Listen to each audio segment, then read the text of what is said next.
Shalom Bapak Ibu, selamat pagi, salam passion untuk kita semua. Hari ini Sabtu 8 April 2023 kita berjumpa kembali dalam edisi Renungan Harian. Mari Bapak Ibu, kita akan awali persekutuan kita dengan firman Tuhan. Di dalam persekutuan kita dengan Tuhan, di dalam doa, kita bersatu dalam doa. Damai sejahtera Allah yang melampaui segala akal dan pikiran manusia, itulah kiranya yang menguasai hati dan pikiranmu di dalam Yesus Kristus. Amin. Nas renungan kita hari ini diambil dari Evangelium Yohanes pasal 4 ayat 24. Yohanes 4 ayat 24. Tondido anggo debata asa akada martangiang tuibana patut martangiang di bagasa todi dohot hasitongan. Allah itu roh, dan barang siapa menyembah Dia harus menyembahnya dalam roh dan kebenaran. Demikian firman Tuhan. Menyembah dalam roh dan kebenaran. Ibu bapa dan saudara-saudaraku terkasih, hari ini Sabtu 8 April 2023, kita berada di antara Jumat Agung dan Paskah. Itu artinya kita baru memperingati kematian Yesus Kristus sebagai jalan keselamatan kita. Dan kini kita menunggu dan akan memasuki Paskah. Perayaan besar bagi umat Kristen, bagi gereja-gereja, yaitu merayakan kebangkitan Tuhan Yesus. Itu sebabnya bagi banyak gereja dan sudah banyak menjadi sebuah tradisi, hari Sabtu seperti ini betul-betul dipakai sebagai waktu untuk perenungan, waktu untuk berdoa, waktu untuk sejenak mengundurkan diri dari keramaian dan mencoba fokus, mencoba komunikasi dengan Tuhan di dalam doa, di dalam imannya. Bapak Ibu, tentu kita sepakat juga kalau kita juga melakukan seperti itu. Hari ini kita akan mencoba menyempurnakan persiapan kita untuk menyongsong dan memasuki perayaan terbesar di gereja kita, yaitu Paskah, peringatan akan kebangkitan Tuhan Yesus. Tetapi jangan lupa Bapak Ibu, sampai hari ini kita masih berada di dalam konteks salib Kristus. Itu artinya kita belum sampai ke Paskah. Saudara-saudaraku terkasih, bicara soal salib, ada seorang pemuda seraya menggugat pernah bertanya dalam sebuah diskusi kelompok besar, apakah masih relevan kita masa kini bicara soal salib? Apakah masih up to date hari ini kita bicara soal salib? Bapak Ibu, mendengar pertanyaan itu ada banyak orang yang terdiam, dan kelompok itu pun sebentar terdiam. Kemudian moderatornya balik bertanya, "Mengapa kamu bertanya seperti itu?" Tentu ada latar belakangnya, ada penyebabnya. Lalu si pemuda ini berkata, "Lihat zaman ini. Teologi sukses semakin bertumbuh subur. Semakin banyak orang yang tidak siap lagi menderita. Orang lebih suka sekarang bicara soal kemakmuran, bicara soal kekayaan, bicara soal kesuksesan, bicara soal zona nyaman, daripada bicara soal penderitaan. Bukankah itu yang sedang kita hadapi? Gaya hidup juga masa kini banyak dirasuki oleh flexing, memamerkan kekayaan, memamerkan kemewahan, lalu segala sesuatunya sepertinya diukur dari materi, dari berapa harta yang terkumpul. Dalam keadaan seperti itu, apakah kita masih relevan bicara soal salib? Bapak Ibu, salah seorang dari peserta diskusi itu berkata, justru dalam keadaan seperti ini, semakin penting kita berbicara soal salib.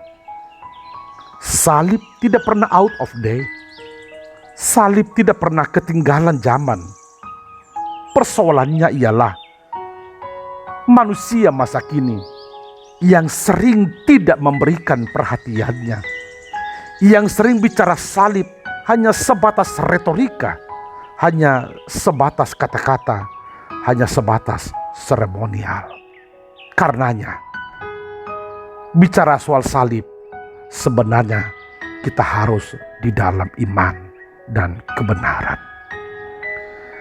Bapak, Ibu, dan saudara-saudaraku, tentu kita semua juga sepakat kalau kita berkata, ketika kita sekarang bicara soal salib, Jumat Agung kita bicara soal salib, jalan salib kita juga bicara soal salib, maka salib yang kita maksud ialah jalan yang ditempuh oleh Yesus menjadi keselamatan bagi kita orang berdosa yang percaya kepadanya.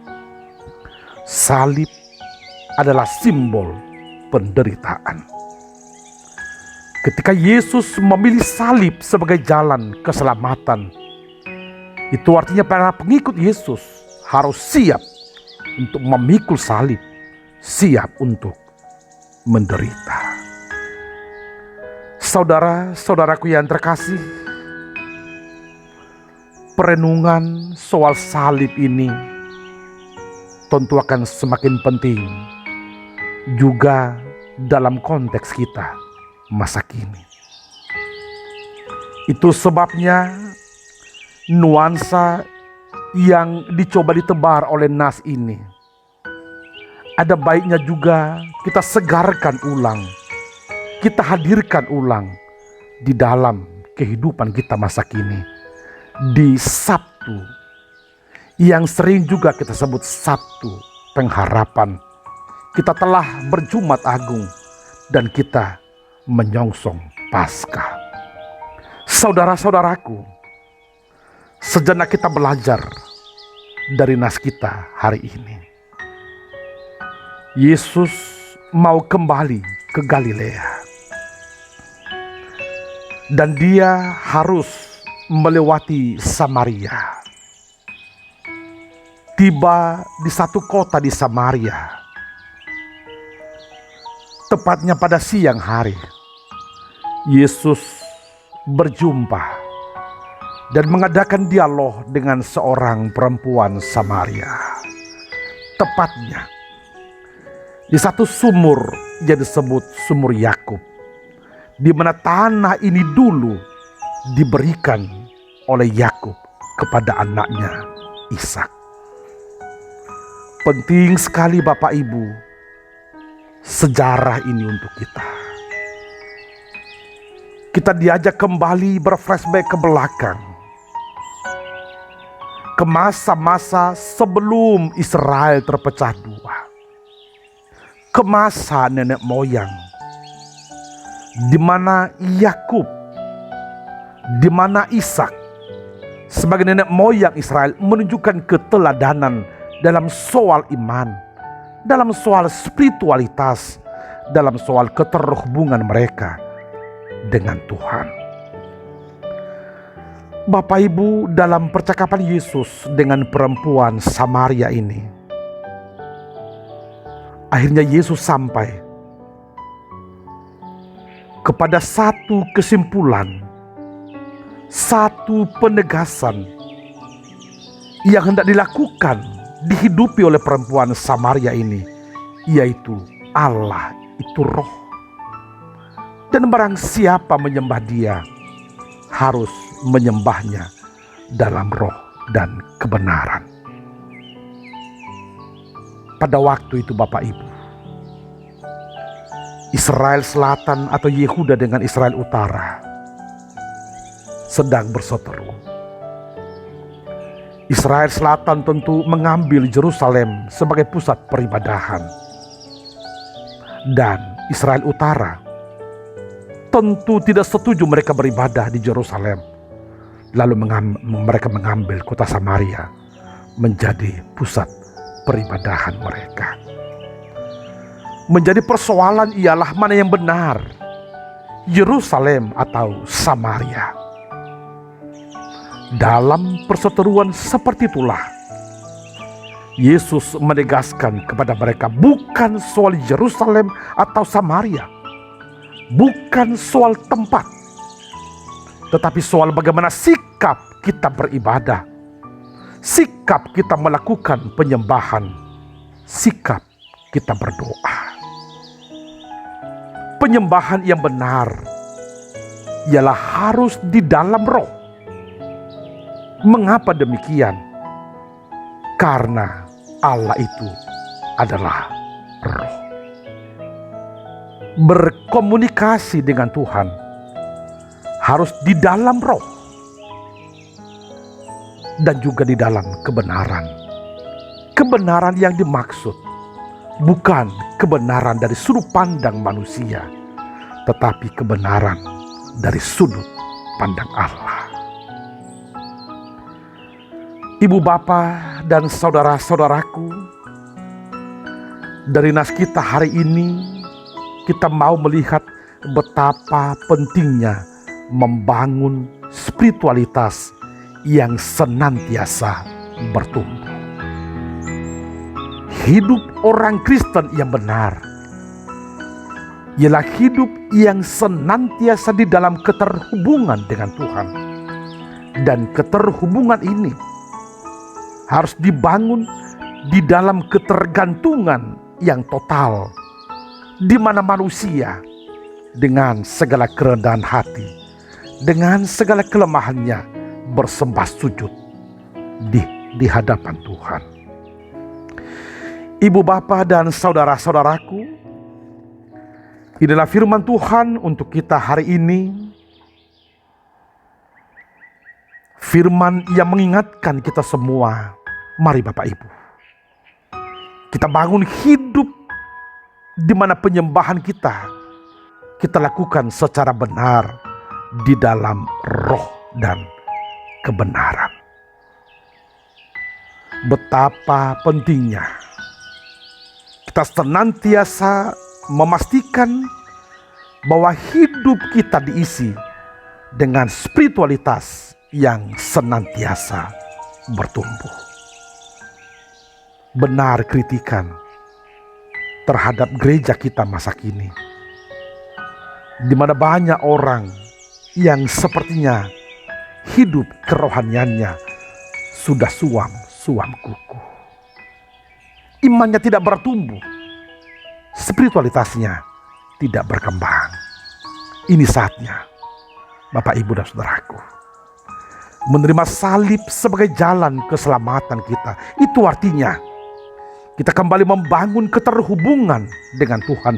Dosa yang selama ini memutus dan merusak hubungan kita dengan Tuhan, kini telah diambil dan kita dihubungkan kembali, dijumpakan kembali dengan Tuhan, Sang Juru Selamat kita. Bapak Ibu, mari dengan segala kerendahan hati memohon pertolongan Tuhan. Biarlah roh Tuhan berkarya di dalam kehidupan kita, hingga kita sungguh-sungguh beribadah, menyembah Tuhan di dalam roh. Dan tidak ada tempatnya bagi kita untuk membenarkan diri. Biarlah kebenaran Allah menyinari kehidupan kita, hingga apapun yang kita minta di dalam doa, di dalam ibadah kita, betul-betul seiring dengan kebenaran Tuhan. Mari Bapak Ibu, terima salib sebagai jalan keselamatan kita. Mari berbenah, mari selalu mendekatkan diri kepada Tuhan.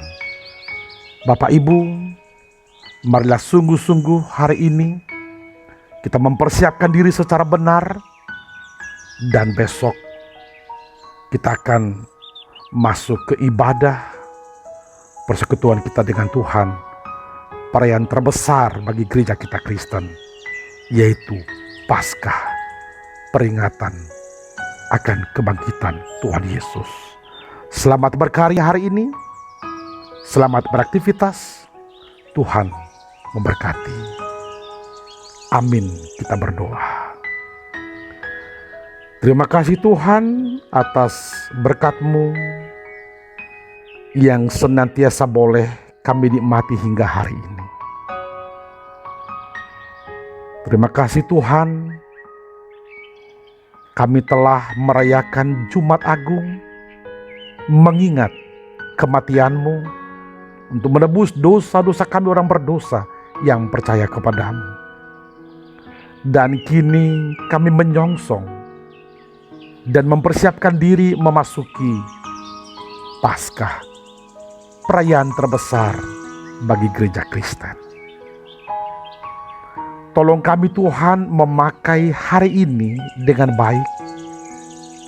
Betul-betul kami melakukan perenungan,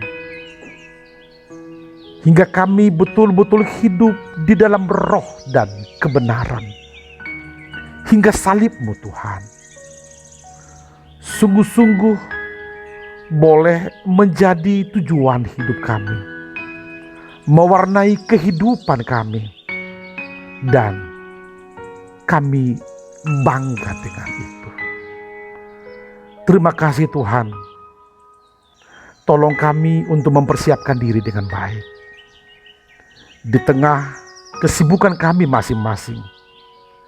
Biarlah besok kami boleh dengan sukacita memasuki bait kudus-Mu, ikut ambil bagian dalam perayaan Paskah hingga kebangkitan-Mu Tuhan.